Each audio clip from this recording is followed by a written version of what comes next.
ఆఫ్ఘనిస్తాన్ రాజధాని కాబూల్ను జంట పేలుళ్లు వణికించాయి. కాబూల్లో పార్లమెంట్ భవనం సమీపంలో జరిగిన పేలుళ్లలో 27 మంది చనిపోగా 45 మందికి తీవ్ర గాయాలయ్యాయి. గాయపడ్డ వారిలో 10 మంది పరిస్థితి విషమంగా ఉంది. తొలుత సూసైడ్ బాంబర్ తన్ను తాను పేల్చుకున్నాడు.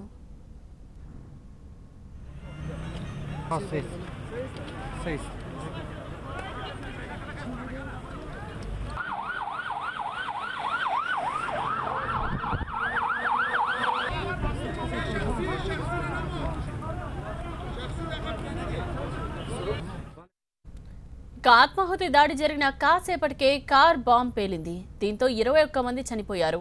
సంఘటనా స్థలాన్ని ఆఫ్ఘన్ భద్రతా దళాలు చుట్టుముట్టాయి. పార్లమెంట్ భవనాన్ని ఆధీనంలోకి తీసుకున్నాయి. ఈ దాడికి పాల్పడింది తామేనని తాలిబాన్లు ప్రకటించుకున్నారు.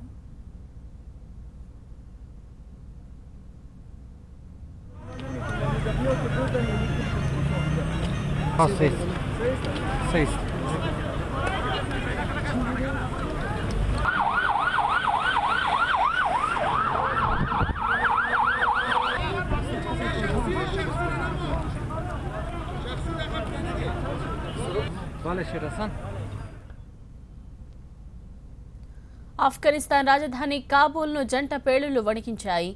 కాబూల్లో పార్లమెంట్ భవనం సమీపంలో జరిగిన పేలుళ్లలో 27 మంది చనిపోగా 45 మందికి తీవ్ర గాయాలయ్యాయి. గాయపడ్డ వారిలో 10 మంది పరిస్థితి విషమంగా ఉంది. తొలుత సూసైడ్ బాంబర్ తనను తాను పేల్చుకున్నాడు. ఆత్మాహుతి దాడి జరిగిన కాసేపటికే కార్ బాంబ్ పేలింది.